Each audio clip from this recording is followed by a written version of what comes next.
Hello बच्चों, last topic जो हम लोगों ने इस सीरीज में डिस्कस किया था that was about the state, macroscopic variable, state variable, ये हम लोग डिस्कस कर चुके थे। और अब हमें समझना है कि इक्विलिब्रियम क्या होता है। तो जैसे अभी हमारे पास एक टॉपिक है कि व्हाट इज थर्मोडायनेमिकल इक्विलिब्रियम। तो एक चीज आप समझे हैं कि इक्विलिब्रियम जनरल मीनिंग ये होती है कि जैसे मान लो कोई डायनेमिज्म है, कुछ घट रहा है, बढ़ रहा है, तो अगर ये घटना बढ़ना एक कांस्टेंट रेट से होना शुरू हो जाए, सपोज अगर आपने जस्ट आपके पास जैसे मान लीजिए x प्लस वाई है, इसका प्रोग्रेस हो रहा है तो इससे z प्लस यू बन रहा है, और फिर अभी x और y आपस में मिक्स ही हो रहे हैं, और फिर मान लो कि धीरे धीरे एक समय ऐसा होगा कि एक्स वाई मिलने की जो रेट है, मतलब जितनी स्पीड से एक्स वाई मिलके जेड और यू बना रहे थे, वो फिर एक कांस्टेंट हो जाती है। तो उस तरह की कंडीशन को हम इक्विलिब्रियम कहते हैं। इन जनरल आप जैसे मान लीजिए एक गिलास पानी लें, उसमें आपने एक बूंद इंक डाल दी, तो जैसे इंक जाएगी वैसे इंक के मॉलिक्यूल इस पूरे पानी के अंदर घुलना शुरू हो जाएंगे। आप देखोगे तो आपको लगेगा कि कुछ जगहों पर इंक ज्यादा है, कहीं पर इंक नहीं पहुंची, लेकिन थोड़ी देर बाद अगर आप इस ग्लास को वैसे छोड़ दें, कुछ समय बाद आके देखोगे तो आप पाओगे कि लगभग यूनिफॉर्म तरीके से इंक इस पूरे ग्लास में फैल चुकी है। तो ये आप कह सकते हो इसकी एक इक्विलिब्रियम स्टेट है। तो a system in which macroscopic properties do not undergo any change with time is said to be in the thermodynamic equilibrium. ये इसकी डेफिनेशन है, इसको आप लोग नोट कर लीजिए अपनी नोटबुक में कि जो मैक्रोस्कोपिक प्रॉपर्टीज हैं, अब मैक्रोस्कोपिक प्रॉपर्टीज हम लोग पहले बात कर चुके हैं कि प्रेशर है, वॉल्यूम है, टेम्परेचर है, कंसंट्रेशन है, ये सब चीजें जो होती हैं। तो अगर मैक्रोस्कोपिक प्रॉपर्टीज में समय के साथ कोई चेंज ना हो रहा हो तो हम कहते हैं कि वहां थर्मोडायनेमिक इक्विलिब्रियम आ चुका है। अब थर्मोडायनेमिक इक्विलिब्रियम बेसिकली तीन तरह के इक्विलिब्रियम का एक कॉम्बिनेशन है। देखो, एक होता है थर्मल इक्विलिब्रियम, एक होता है मैकेनिकल इक्विलिब्रियम, और एक होता है केमिकल इक्विलिब्रियम। तो जब किसी फिजिकल सिस्टम जिसको आप कंसीडर कर रहे हैं, अगर उस फिजिकल सिस्टम में एक साथ थर्मल, मैकेनिकल और केमिकल इक्विलिब्रियम आ गया तो आप कहोगे कि हमारा वो पूरा कंप्लीट सिस्टम थर्मोडायनेमिक इक्विलिब्रियम में है। तो बेसिकली थर्मोडायनेमिक इक्विलिब्रियम तीन इक्विलिब्रियम के एक साथ सेटिस्फाई होने की कंडीशन होती है। तो चलिए बारी बारी से हम इन तीनों थर्मल इक्विलिब्रियम और मैकेनिकल और केमिकल के बारे में समझते हैं। तो थर्मल इक्विलिब्रियम की डेफिनेशन देखें, a system is said to be in thermal equilibrium if there is no flow of heat from one portion of the system to another portion of the system। मान लीजिए आपके पास system है यहाँ पर, ठीक है, यहाँ पर हीट कुछ और है, यहाँ पर हीट कुछ और है, अलग अलग जगहों पे हीट की वैल्यू अलग अलग है। तो आप मालूम है कि हीट हमेशा कोल्ड हॉटर बॉडी से कोल्डर बॉडी की तरफ मूव करती है, ये इसका एक नेचुरल फ्लो होता है। तो अगर कोई फ्लो ना हो रहा हो हीट का, किसी तरह कोई फ्लो नहीं हो रहा है हीट में किसी सिस्टम के एक पोर्शन से दूसरे पोर्शन के बीच में, तो हम कहेंगे कि हमारा जो सिस्टम है वो थर्मल इक्विलिब्रियम में है। तो थर्मल इक्विलिब्रियम की पहचान क्या होती है कि उस सिस्टम के हर पोर्शन का जो टेम्परेचर होता है वो सेम हो जाता है। तो आप कोई पोर्शन उठा के देख लो, उसका टेम्परेचर सेम होगा। तो सेम टेम्परेचर होने की वजह से वहां पर हीट का फ्लो, एक नेट हीट का फ्लो नहीं होता है, और इस कंडीशन को हम थर्मल इक्विलिब्रियम कहते हैं। तो यहाँ लिखा है the temperature remains the same throughout all parts of the system. हर हिस्से का तापमान एक समान हो चुका है। मैकेनिकल इक्विलिब्रियम, जैसा कि मैकेनिकल बता रहा है, तो मैकेनिकल का मतलब होता है कि हम किसी मैकेनिकल वर्क की बात कर रहे हैं, किसी प्रेशर डिफरेंस या वॉल्यूम डिफरेंस की बात कर रहे हैं, प्रेशर की बात कर रहे हैं। तो क्योंकि केमिकल इक्विलिब्रियम का यही होता है ना, वर्क जो होता है वो पीडीवी होता है, तो इससे जुड़ा हुआ है मैकेनिकल इक्विलिब्रियम। तो लिखा है if no mechanical work is done by one part of the system on another part of system. अगर, ठीक है, यानी कि अब ये कब होगा, अगर हम यहाँ पर कोई प्रेशर है, एक जगह प्रेशर कम है, एक जगह प्रेशर ज्यादा है, तो इस प्रेशर डिफरेंस की वजह से कुछ मूवमेंट होता रहेगा कंस्टिट्यूएंट पार्टिकल का, और तब हम कहेंगे कि एक हिस्सा दूसरे हिस्से पर दबाव बना रहा है, एक तरह का मैकेनिकल वर्क कर रहा है। So this is possible only when pressure in all part of the system remains constant. अगर हर हिस्से का प्रेशर एक समान रहेगा तो आपका सिस्टम जो है वो मैकेनिकल इक्विलिब्रियम में कहलाएगा। तीसरा है केमिकल इक्विलिब्रियम। केमिकल इक्विलिब्रियम में है अगर composition of the various phases of in the system remains the same through out. आप केमिकल इक्विलिब्रियम के बारे में ऐसे बात कर सकते हैं जैसे गैस है, लिक्विड है, लिक्विफिकेशन भी चल रहा है, वेपोराइजेशन भी वहां पर हो रहा है। तो अगर किसी सिस्टम के अलग अलग पार्ट का या थ्रू आउट सिस्टम अगर हम यूनिफॉर्म फेज की कंडीशन पाते हैं तो हम कहते हैं कि हमारे सिस्टम के अंदर केमिकल इक्विलिब्रियम है। ये सब चीजें थोड़ा सा जब प्रैक्टिकल पार्ट में आएंगे तो आप देखेंगे। तो ये इसकी डेफिनेशन है, composition of various phases in the system remains same through out the system. तो ये हो गया हमारे पास थर्मोडायनेमिक्स के इक्विलिब्रियम की स्थिति।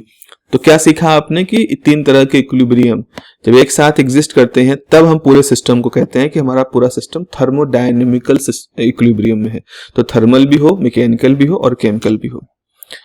अगला एक बहुत इंपॉर्टेंट प्रॉपर्टी है जिसको कि आपको समझना है, एक्सटेंसिव प्रॉपर्टी और intensive property. Multiple choice question भी इस पे पूछे जाते हैं और ये थ्रू आउट आपसे पूछा जाता रहता है, खासतौर पे केमिस्ट्री में। देखिए, the property of system that depends only on the amount of the substance is called the extensive property. Amount of the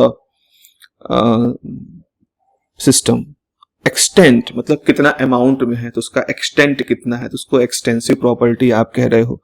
जैसे अगर हम वजन मास की बात करें तो 2 किलो, 4 किलो, 6 किलो, अगर कोई प्रॉपर्टी ऐसी है जो 2 किलो कुछ और है, 4 किलो कुछ और है, 6 किलो कुछ और है, तो फिर आप उसको एक्सटेंसिव प्रॉपर्टी कहेंगे। तो जैसे जैसे मास चेंज होगा, जैसे जैसे वॉल्यूम चेंज होता है, जैसे मास है, वॉल्यूम है, एनर्जी है, ये सब एक्सटेंसिव प्रॉपर्टी की कैटेगरी में आते हैं। क्योंकि मास कम हुआ, अगर एक्सटेंस कम हुआ सबस्टेंस सिस्टम का तो मास भी कम होगा। सिस्टम छोटा है तो उसका मास भी कम होगा, वॉल्यूम भी कम होगा, एनर्जी भी कम होगी। सिस्टम बड़ा है तो मास भी ज्यादा है, वॉल्यूम भी ज्यादा है, एनर्जी भी ज्यादा है। तो इस तरह से इसको आप सोचिए। तो एग्जाम्पल के तौर पे आपके पास है मास, वॉल्यूम एंड एनर्जी। अब देखें, the total value of an extensive property is equal to the sum of the value of the separate part into which the system may be divided. सीधे ही बात है कि अगर हम पूरे सिस्टम की, इस पूरे सिस्टम की एक्सटेंसिव प्रॉपर्टी निकालने चाहते हैं और मान लो हमारा सिस्टम कई सारे पार्टों में बटा है, तो आप क्या करोगे, इंडिविजुअल पार्ट की वो एक्सटेंसिव प्रॉपर्टी कैलकुलेट कर लोगे तो पूरे सिस्टम की एक्सटेंसिव प्रॉपर्टी आ जाएगी। तो ये सिंपल सा आप देख रहे हो, M1, M2, M3, V1, V2, V3 करके आप पूरे सिस्टम का की एक्सटेंसिव प्रॉपर्टी यानी मास या वॉल्यूम को कैलकुलेट कर सकते हो।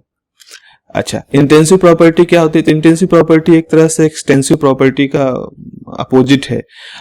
The properties which depends only upon the nature of the substance and independent of the amount of the substance present in the system. तो जो उसके एक्सटेंशन पर डिपेंड ना करे, उसके साइज पर डिपेंड ना करे, कितना बड़ा कितना छोटा इस पर डिपेंड ना करे, बल्कि सिस्टम का नेचर कैसा है इस पर डिपेंड करे, तो उसको हम इंटेंसिव प्रॉपर्टी कहते हैं। फॉर एग्जाम्पल, आपके पास कांच का एक टुकड़ा है, एक कांच की बहुत बड़ी स्लैब है, आपने उसमें से थोड़ा सा कांच निकाल लिया, कांच का एक पीस निकाला और उस पीस का रिफ्रैक्टिव इंडेक्स आपने कैलकुलेट किया।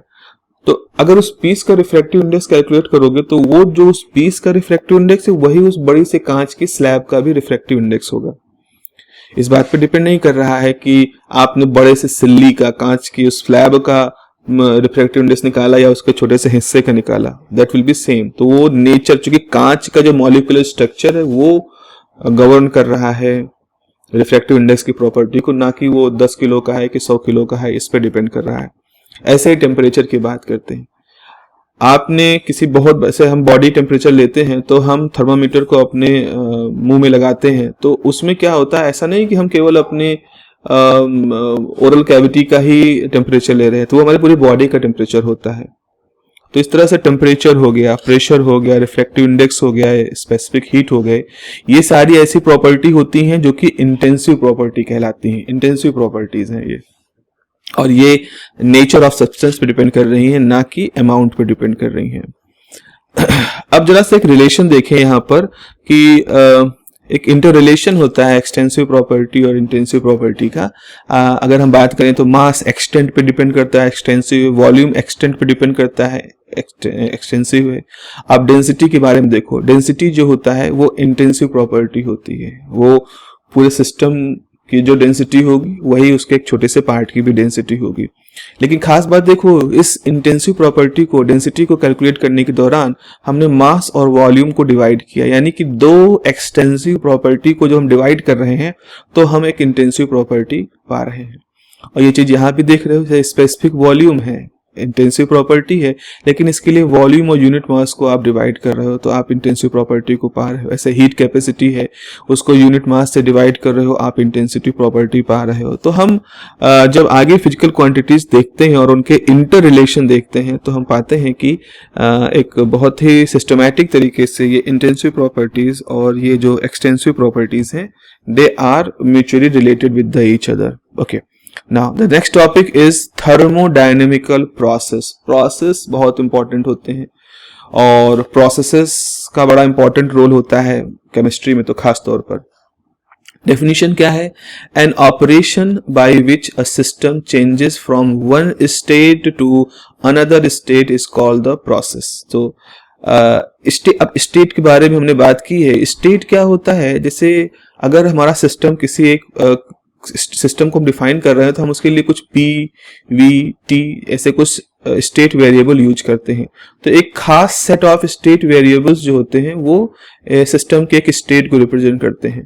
और फिर हमने क्या किया, मान लो वॉल्यूम बढ़ाया, प्रेशर चेंज किया, तो अब एक दूसरी P2, V2 और T2 इस तरह के दूसरे वेरिएबल से इसको रिप्रेजेंट किया जाने लगा, तो ये इसकी दूसरी स्टेट होती है। तो वो जो ऑपरेशन, वो जो प्रोसेस होता है जिससे हम सिस्टम को किसी एक स्टेट से किसी दूसरी स्टेट में हम चेंज करते हैं, उस प्रोसेस को, उस ऑपरेशन को हम प्रोसेस कहते हैं। तो during thermodynamical process the system changes from the initial state to final state. अपनी सुविधा के लिए हमने दो नाम दे रखे हैं, जहां से हमने अपनी कहानी शुरू की उसको इनिशियल स्टेट, और जहां हम जाकर के रुक रहे हैं that is our final state.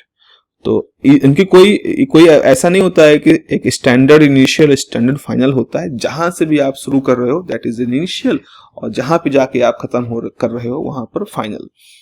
अब जब हम ये सारा काम कर रहे होते हैं तो हम इस बात को ध्यान रख सकते हैं कि इस ऑपरेशन के दौरान प्रेशर ना चेंज हो, या वॉल्यूम ना चेंज हो, या टेम्परेचर ना चेंज हो, या एनर्जी सिस्टम से बाहर ना जाए, या एनर्जी को बाहर आने जाने का समय दिया जाए। ऐसे बहुत सारी चीजें हैं जो हम ध्यान में रख सकते हैं जब हम किसी ऑपरेशन को कर रहे होंगे। तो अगर हम इस तरह से ऑपरेशन को करते समय अलग अलग फिजिकल क्वांटिटीज की को कांस्टेंट रखना है या वेरी करना है, किसको क्या अलाउ करना है, किसको नहीं अलाउ करना है, इनको ध्यान में रखें तो हम कई तरह के प्रोसेसेस डिफाइन कर सकते हैं। For example, isothermal process, adiabatic process, isobaric process, isochoric process, reversible process, irreversible process. तो ये तो कुछ ऐसे हैं जो कि आपके सिलेबस के हिसाब से हैं और बारी बारी से इन पे आपके क्वेश्चन पूछे जाते हैं और इन पे आपको इसकी एक अंडरस्टैंडिंग जरूरी है। आइसोथर्मल प्रोसेस, अब यहां पर इस प्रीफिक्स का मतलब समझो। आइसो का मतलब होता है एक जैसा, same. Isoentropic, isothermal, isobaric मतलब same. Thermal is related with the temperature. तो अगर हम इसकी संधि विच्छेद जो किया है, इसको अगर हम सोचें तो आइसोथर्मल मतलब होता है सेम टेम्परेचर, यानी ऐसे प्रोसेस, ऐसे ऑपरेशन जहां हम किसी सिस्टम को इनिशियल स्टेट से फाइनल स्टेट तक ले जा रहे हों और उस दौरान टेम्परेचर को हम ना चेंज होने दें। तो वही चीज यहां पर लिखा है, इसको आप नोट करते रहिएगा। When the temperature remains constant through out the process it is called isothermal process in nature. ठीक है, जैसा कि नाम सजेस्ट कर रहा है। During such process flow of heat between the system and surrounding takes place, because of which the temperature remains constant during the complete process। अच्छा देखो, जैसे आपने एक प्रोसेस इस तरह से है, मान लीजिए कि आप इसके अंदर एक पिस्टन लगा हुआ है, ये एक पिस्टन है। तो मान लीजिए हमारे पास एक सिलेंडर है जिसका ये सिरा ओपन हम कर सकते हैं, ये ओपन है हमारा सिरा, और यहाँ एक पिस्टन लगा हुआ है। अब आप क्या कर रहे हैं, पिस्टन को पुश कर रहे हैं, इधर से आप धक्का दे रहे हैं। तो जब आप पिस्टन को पुश करोगे तो जो पिस्टन और ये जो सिलेंडर है इसकी दीवारों में रगड़ होगी, फ्रिक्शन होगा, और फ्रिक्शन की वजह से एनर्जी जो है हीट के फॉर्म में कन्वर्ट होगी। लेकिन हम ये प्रोसेस जो है बहुत ही स्लो कर रहे हैं, बहुत धीमे धीमे कर रहे हैं, और बहुत धीमे धीमे करने से क्या होगा, जो भी हीट यहाँ एक्स्ट्रा जनरेट होगी वो हमारी सराउंडिंग को चली जाएगी।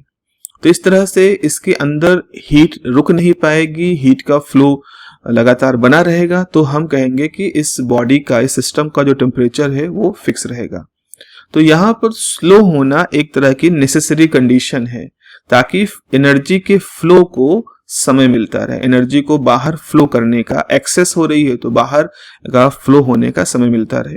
मान लो कोई प्रोसेस ऐसा है जिसमें कि एनर्जी कंज्यूम हो जा रही है, अगर एनर्जी कंज्यूम हो जा रही है तो सिस्टम के अंदर की हीट कम हो जाएगी। ऐसी स्थिति में हीट कम होगी तो टेम्परेचर भी वहां पर फॉल करेगा। लेकिन चूंकि प्रोसेस स्लो चल रहा है तो बाहर से समय ऐसा मिल जाएगा आपको, क्योंकि स्लो है, कि इस हीट के लॉस को कंपनसेट किया जा सकता है, यानी टेम्परेचर को गिरने से बचाया जा सकता है।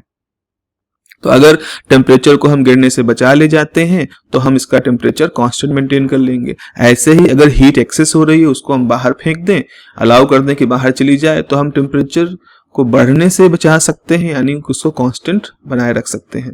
तो आइसोथर्मल प्रोसेस जो है वो स्लो नेचर के होते हैं, क्योंकि तभी हम इस तरह की कंडीशन पाते हैं कि हीट का मेंटेनेंस बना रहे। एडियाबैटिक प्रोसेस, तो एडियाबैटिक प्रोसेस जो होते हैं ये प्रोसेस ऐसे होते हैं जो कि बहुत ही तेजी से किए जाते हैं। So adiabatic process are carried out in such a manner that no heat can flow from the system to the surrounding and vice versa. तो जैसे आइसोथर्मल का बिल्कुल उल्टा है, जहां आइसोथर्मल प्रोसेस करते समय हम इस बात का ध्यान रख रहे थे कि हीट को आने जाने में, सिस्टम से बाहर या सिस्टम के अंदर आने में पर्याप्त समय मिले ताकि उसका टेम्परेचर कांस्टेंट बना रहे, वो हम यहाँ पर फॉलो नहीं करते हैं। हम बिल्कुल तेजी से अपना प्रोसेस कंप्लीट कर रहे हैं और हीट फ्लो नहीं हो ऐसा हम मान रहे हैं, कि इतना समय ही नहीं दे रहे हैं कि हीट बाहर चली जाए या अंदर रह जाए। तो इसकी वजह से होता क्या है, इसकी वजह से क्या होगा, जब से हीट को बाहर जाने का मौका नहीं मिलेगा तो वो सिस्टम का टेम्परेचर बदल देगी। अगर हीट लॉस हो रही है तो टेम्परेचर कम हो जाएगा, अगर हीट जनरेट हो रही है वहां पर तो टेम्परेचर ज्यादा हो जाएगा। तो ये फास्ट होता है। तो this is possible only when the process is very fast and system is insulated from the surrounding. तो बाहर से हीट को आने जाने का कोई तरीका नहीं है। इसका एक बड़ा अच्छा एग्जाम्पल है, जैसे आप देखते हो ये हमारे साइकिल का टायर है और इस साइकिल के टायर में एक नोजल लगा हुआ है। तो नॉर्मली मेटल का नोजल होता है जिससे कि हम हवा भरते हैं। अब आपने क्या किया, इस नोजल को ओपन कर दिया। तो जैसे नोजल को ओपन करोगे तो टायर की जितनी हवा है वो सब इसी नोजल से तेजी से बाहर जाएगी। अब जब ये हवा तेजी से बाहर जा रही है तो बाहर मॉलिक्यूल फैलेंगे, तो बाहर मॉलिक्यूल फैलने के लिए उनको एनर्जी चाहिए। तो एनर्जी कहाँ से मिलती है, वो क्या करते हैं, इस नोजल की जो हीट है वो वहां से एब्जॉर्ब कर लेते हैं। तो ये नोजल जो आपका था उसकी हीट को एब्जॉर्ब कर लिया। अब इतनी तेजी से ये मॉलिक्यूल बाहर निकल रहे हैं कि इस नोजल को इतना समय नहीं मिल पा रहा है कि वो अपने हीट लॉस को बाहर से कंपनसेट कर दे, यानी वो हीट एब्जॉर्ब कर ले ताकि उसका टेम्परेचर कांस्टेंट बना रहे।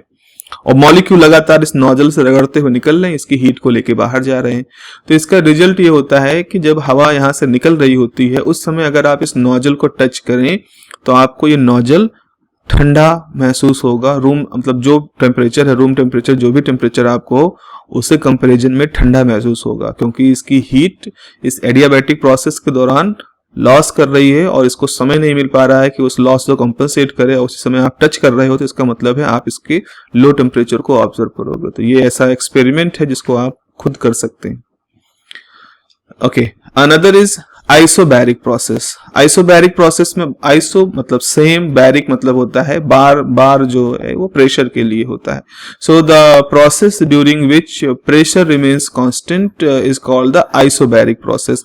आइसोकोरिक प्रोसेस क्या होता है, कोरिक वर्ड जो होता है वो वॉल्यूम के लिए इस्तेमाल होने वाला वर्ड है। तो the process during which volume of the system remains constant is called the isochoric process. तो इस तरह से हमारे पास ये प्रोसेस है। अब बात होती है कि जो रिवर्सिबल और इरिवर्सिबल दो और प्रोसेस हैं जिनको हम लोगों ने पहले लिखा है।